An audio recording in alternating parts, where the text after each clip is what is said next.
본문의 말씀을 가지고 별을 보고 가는 사람들이라고 하는 제목으로 말씀을 나누려고 합니다. 오늘 본문의 이야기는 여러분들이 너무나 잘 아는 동방에서 온 사람들의 이야기입니다. 박사들이죠.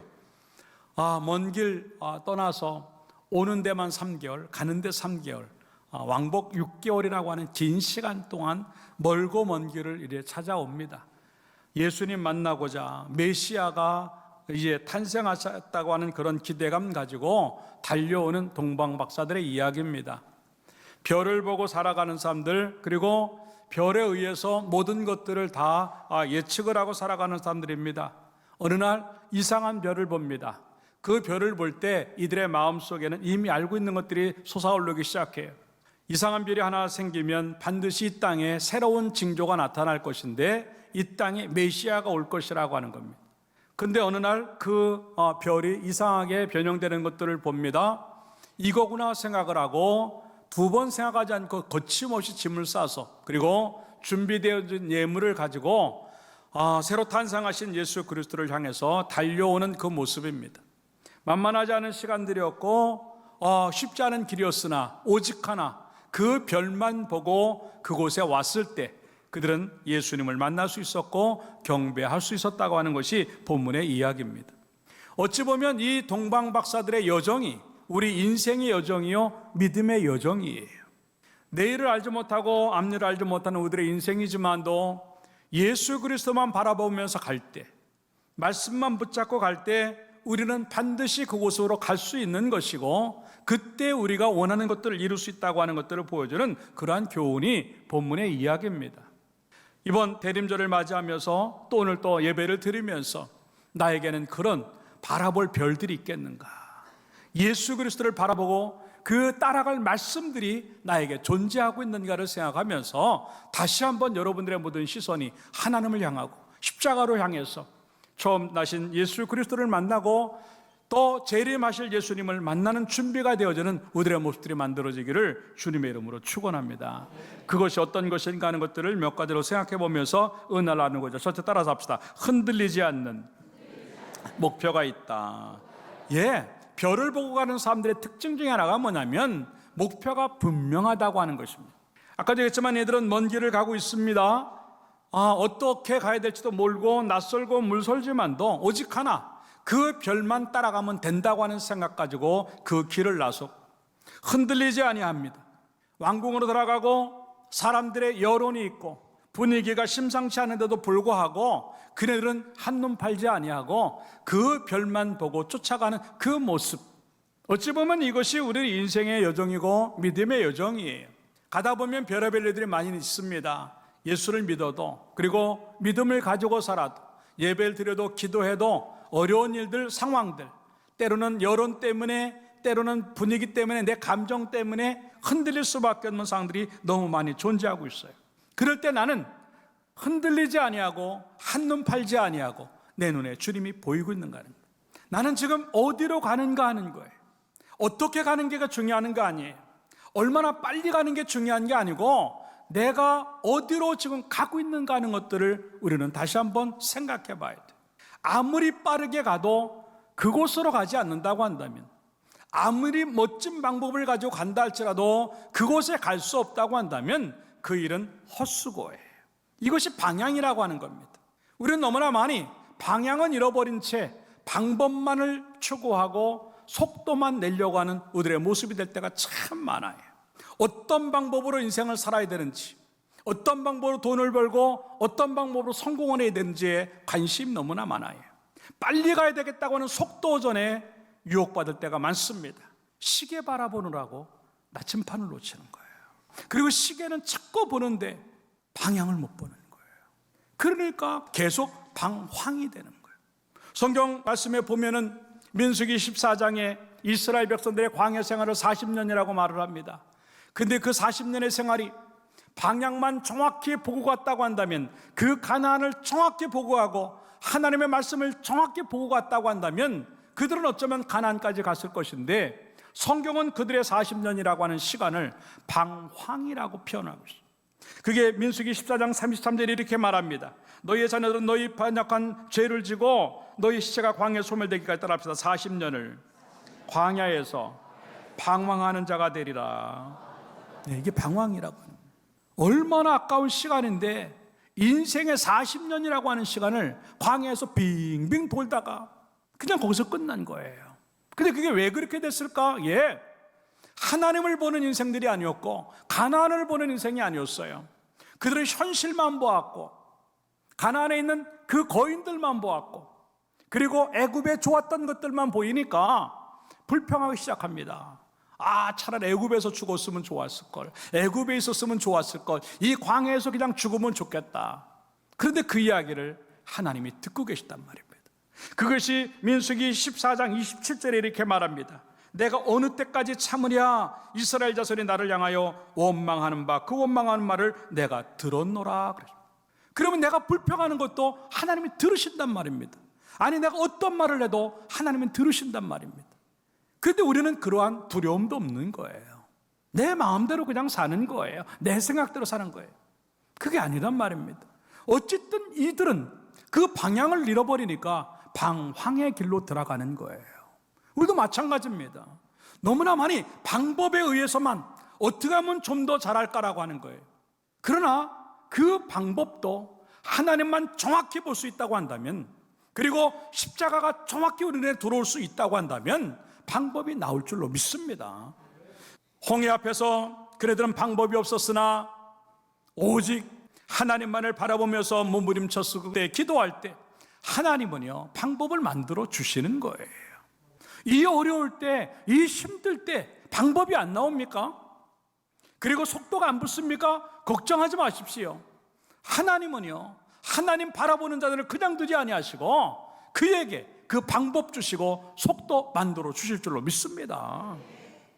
근데 우리는 아직도 방향을 놓치고 있어요. 그 방향 설정이 예배고 그 방향 설정이 말씀 들음인 줄로 믿습니다.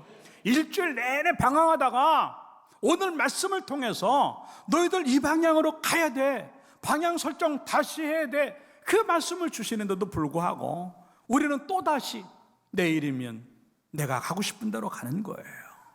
그러니까 길을 잃어버리고 한 주일 동안도 방법만 찾아 헤매다가 방향 놓치고 방황하다가 예배당에 나올 때가 한두 번이 아니라고 하는 것이지요. 요한복음 21장 5절에 보니까 부활하신 다음에 예수님을 떠난 제자들을 향해서 예수님이 먼저 찾아가십니다. 그리고 이렇게 묻습니다. 얘들아, 너희에게 고기가 있느냐? 당연히 없지요. 대답해야 돼. 없나이다. 주님 떠나서 고기 잡으면 잘 될 줄 알았어요. 아니 뭐 자기네들은 갈릴리 사람이고 뱃사람이고 고기 잡는 데는 전문가잖아요. 그러니 뭐 그냥 거두기만 하면 되는 줄 알았는데 안 된단 말입니다. 그럴 때 주님이 뭐라고 말씀하시냐면 6절에 이렇게 말합니다. 이르시되 따라잡다 그물을 배 오른편에 던지라.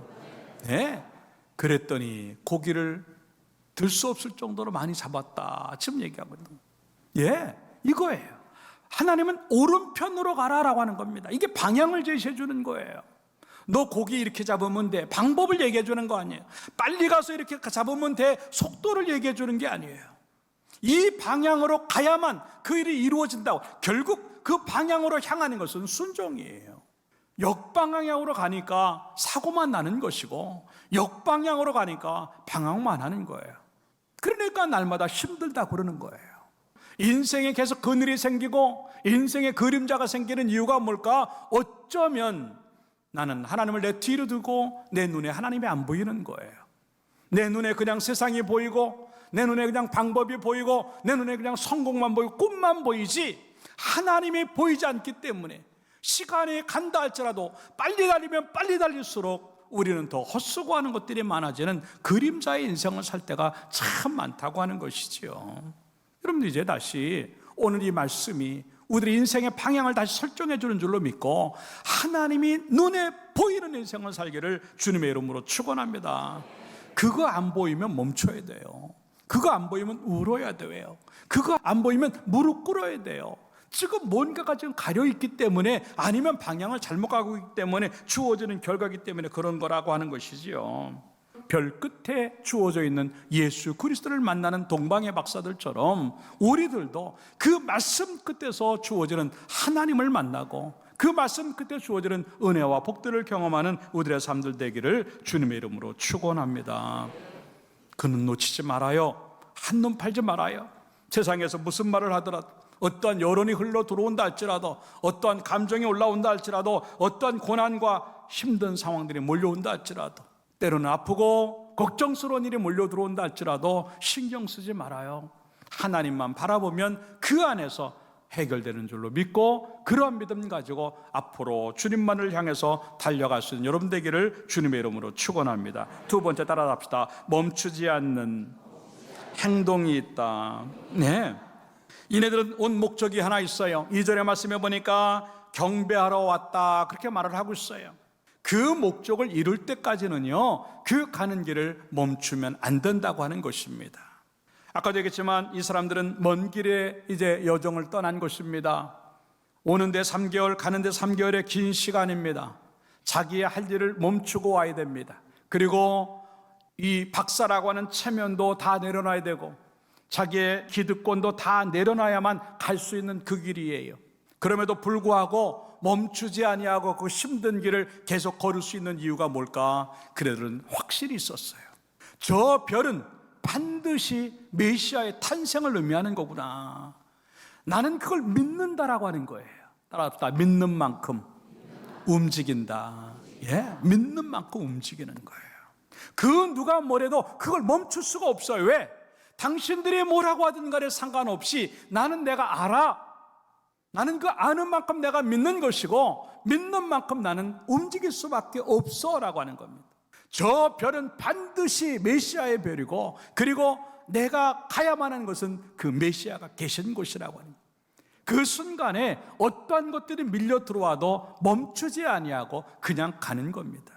이게 진정한 믿음이에요. 왜 우리는 자꾸 멈추냐면 자기를 믿지 못해요. 내가 믿는 하나님을 진짜로 하나님으로 인정하지 않아요. 그러니까 왔다 갔다 하는 겁니다. 아우, 예배 드려도 뭐 안 되네, 기도해도 뭐 안 되네, 안 될 수도 있어요. 그러나 되고 안 돼도의 문제가 아니잖아요. 과연 하나님이 나의 하나님이신가 하는 거예요. 나에게 그런 확신이 있는가 하는 거예요. 그런 확신이 없으니까 예배도 나왔다 안 나왔다, 기도도 했다 안 했다, 사역도 했다 안 했다, 자기가 하고 싶은 대로 하는 거예요. 결국 그것들이 또 믿음이 안 만들어지니까, 결국 또 그 믿음이 안 만들어지니까 또 밀려나는 것이고, 그러니까 계속 우리는 아까 얘기한 것처럼 방황할 수밖에 없는 인생을 살 때가 참 많다라고 하는 것이지요. 아니에요. 하나님이 거기 계시다고는 확신이 있다고 한다면 흔들리지 아니하고 거기까지 가기를 주님의 이름으로 축원합니다. 믿음은 가던 길을 멈추는 것이 아닙니다. 오히려 그 믿음 때문에 더 바삐 그 길을 가고 싶어하고, 그 사명 때문에 더 뜨거움과 열정을 가지고 그 길을 가게끔 되어 있어요. 이 박사들도 마찬가지예요. 황금과 유황과 모략을 준비하고 왔다고 하는 것은요, 믿음이 있었어요. 아, 내가 갔다가 허탕치고 오면 어떡해? 내가 갔다가 메시아 못 만나면 어떡해? 그 생각하지 않았어요.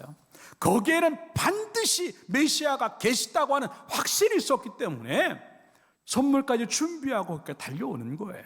이게 열정이고 희생이라고 하는 겁니다. 나는 과연 그런가 하는 거예요. 여기에 하나님이 계시다고 하는 것, 여기에 주의 역사가 있다고 하는 걸 알기 때문에 나는 어떠한 것들도 다 내려놓고 반드시 거기에 가 있는 그 믿음이 나에게 있는가 하는 것이죠.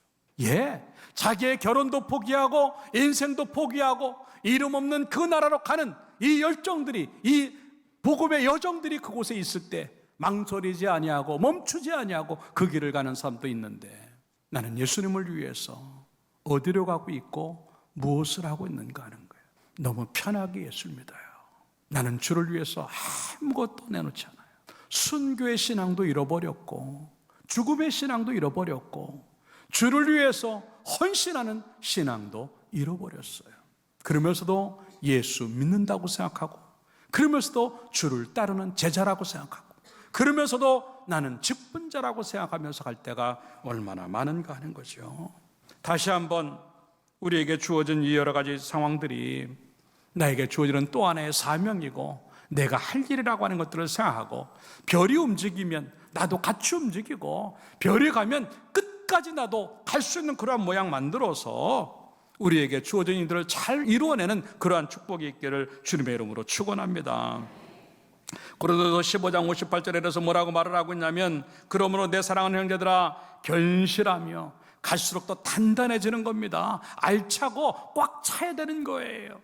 겉모습만 그냥 모양만 나고 툭툭 쪼개보면 그냥 빈껍질만 나오는, 그게 아니고 견실해서 언제 쪼개보아도 그냥 든실한 그 열매들이 탁탁 존재하고 있는 그런 모습 만들어야 되는 것이고, 항상 주의 일에 더욱 힘쓰는 자들이 되라, 그렇게 말을 하거든요. 갈수록, 시간이 갈수록 그냥 멈춰지는 것이 아니라 더욱 힘쓰는 자들이 되어야만 이 일들을 이룰 수 있다고 하는 것인데, 오늘 말씀이 여러분의 상황들을 다시 한번 점검해보는 시간들이 되어서 흐트러지는 여러분들의 믿음들이 다시 하나로 모아져서 하나님이 원하시는 데까지 갈 수 있고 하나님이 말씀하시는 데까지 갈 수 있는 여러분의 모습이 만들어져 그 끝에서 예수 그리스도를 경험하기를 주님의 이름으로 축원합니다. 마지막 시간 따라합시다. 가장 큰 결과에 기쁨이 있다. 10절의 말씀에 보니까 그들이 별을 보고 매우 크게 기뻐하고 기뻐하더라 라고 말을 하고 있어요. 긴 시간, 고난의 시간, 알지 못하는 불안과 두려움이 있는 시간들, 흔들리고 되돌아가고 싶은 상황이 주어지는 그런 상황이 있다 할지라도 멈추지 아니하고 그 길을 끝까지 갔을 때 그들에게는요, 생각한 것보다 훨씬 더 큰 영광과 기쁨이 기다리고 있었어요. 예수 그리스도 메시아를 이제 가장 먼저 볼 수 있는 그런 은혜를 경험하고, 그리고 이제 예수 그리스도를 또 통해서 얻어지는 기쁨을 경험하는 이 모습이 바로 이거라 하는 거예요. 여기서의 매우 큰 기쁨과 또 기쁨이라고 하는 표현은요, 꿈꾸는 것 같다 하는 말이에요. 꿈꾸는 것 같다. 얼마나 좋으면 이게 꿈은 아니겠지? 설마 이건 꿈은 아니겠지라고 하는 거예요. 여러분들, 이 정도의 기쁨이 밀고 들어가기를 주님의 이름으로 축원합니다. 예수 믿으면 이렇게 돼 있어요. 물론 어렵죠, 힘들죠, 그리고 생각하지 않은 일도 생길 수 있지요, 또 고난이 길어질 수도 있지요. 그러나 중요한 건 그거 아니에요. 따라합시다. 믿음에는 반드시 결과가 있다. 믿습니까? 그 믿음에는 결과가 주어지는 거예요. 그렇기 때문에 하나님은 이 고난 중에서도 내게 줄 기쁨과 이 아픔 중에도 내게 줄 웃음을 만들고 계시면서, 이 깜깜한 밤이라 할지라도 아침을 만들고 계시면서 우리를 기다리고 계시다고 하는 것들을 생각을 하면서 끝까지 그곳에 감으로 우리에게 주어지는 기쁨이 꿈꾸는 것 같이 나타나기를 주님의 이름으로 축원합니다. 하나님은 혹시나가 아니라 반드시 이루어 주실 줄로 믿습니다. 때로는 늦을 수도 있고요, 때로는 내가 원한 것과 반대 방향으로 갈 수도 있고요, 때로는 내가 원하는 것과 다른 것이 올 수도 있어요. 근데 왜 그렇게 하실까? 하나님은 나보다 나를 더 잘 아시기에, 어쩌면 A라고 하는 걸 주는 것보다는 B를 주는 게 더 낫다고 생각하시기 때문에 내가 원했던 A는 주셔야지 아니고 계속 B만 줄 수도 있다고 하는 것들을 믿고, 그것 또한 응답으로 하나님 앞에 감사하시기를 주님의 이름으로 축원합니다. 이게 하나님의 역사하심이에요. 때로는 우리가 원하는 걸 주시지 않을 때가 많아요. 그거에 상관하지 말고 끝까지 별을 보고 감으로 말미암아 여러분의 끝에는 기쁨이 꿈꾸는 것 같이 나타나기를 주님의 이름으로 축원합니다. 걱정하지 말아요. 아프다고요? 암에 걸렸다고요? 우울증에 걸렸다고요? 애들이 안 된다고요? 가정이 깨진다고요? 사업이 어렵다고요? 걱정하지 마시기 바랍니다. 믿음으로 가면 하나님께서 책임져 주시고 우리의 끝에 기쁨을 주시고 웃음을 주셔서 영광 돌리게 하실 줄로 믿습니다. 이게 요한복음 16장 21절에는 뭐라고 표현하고 있냐면 여자의 해산이라고 말을 하고 있습니다. 여자가 해산하게 되면 그때가 이르렀으므로 근심해요. 애기 낳다가 죽을 수도 있다는데, 애기 낳다가 이거 내가 또 문제가 생기면 어떡하지? 이 애기 또 문제 생기면 어떡하지? 별의별 생각들을 다 해요. 그게 죽음과 맞바꾸는 게 애기 낳는 거예요. 남자들은 몰라요. 나도 몰라요. 그런데 성경은 지금 그 얘기를 하는 거예요. 그래서 해산할 때가 되면 근심이 돼요. 그런데 더 좋은 건 뭐냐면 아기를 낳으면 세상에 사람 난 기쁨으로 말미암아 그 고통을 다시 기억하지 않는다라고 하는 거예요. 나중에 기쁨이 전의 고통을 밀어내는 것이 해산과 이 아이 출생의 기쁨이라고 하는 거예요. 그러니까 낳는 그 고통은 크지만 아이를 바라봤을 때 그 고통을 잊을 정도의 기쁨이 이 아이로부터 나오기 때문에 주어지는 결과라고 하는 거예요. 그거예요. 별을 보고 가는 길들, 그 믿음의 여정들이 그렇게 만만하지 않아요. 그럼에도 불구하고 계속 그 길을 갈 수 있는 이유가 뭐냐면 하나님은 그 길목마다 나에게 기쁨을 주시고 또 기쁨을 주시고 또 늦어진다 할지라도 또 다시 기쁨을 주시고 웃음을 주셔서 해결을 주셔서 간증하게 하시고 감사하게 하시고 또 그 길을 가게 하신다고 하는 것인데, 사는 여러분들, 이번 성탄절을 맞으면서 멈췄던 우리들의 발걸음을 계속 별을 보고 감으로 말미암아 여러분 그 별 끝에 주어져 있는 예수 그리스도와 함께 하나님 주시는 축복과 은혜, 해결, 응답, 그리고 그 큰 기쁨과 웃음을 우리의 것들로 만드는 시간이 되기를 주님의 이름으로 축원합니다. 결론적으로 말씀을 드립니다. 나는 지금 별을 보고 가고 있는가 하는 겁니다. 나의 방향은 지금 어딘가 하는 겁니다. 방법과 속도에 밀려가지고 방향 잃어버리고 한 해 동안 달려왔는데 또 몇 년 동안 달려왔는데 그냥 똑같은 것만 빙빙 돌면서 반복하고 있는 나의 모습은 아닐까? 나는 지금 멈춰져 있는 내 믿음은 아닐까? 어렵다고 하는 이유 때문에, 힘들다고 하는 이유 때문에, 내 마음대로 안 된다고 하는 이유 때문에 그냥 주저앉고 있지는 않는가? 그리고 또 결과가 없다고 하는 이유 때문에 실망하고 있지는 않는가? 이런 것들을 다 제거하고 주님 계시면 그 별만 보고 가면 된다고 하는 그 믿음 가지고 별 따라가는 사람이 되어서 별로 인한 기쁨과 결과가 우리 현장에서 경험되어지기를 주님의 이름으로 축원합니다.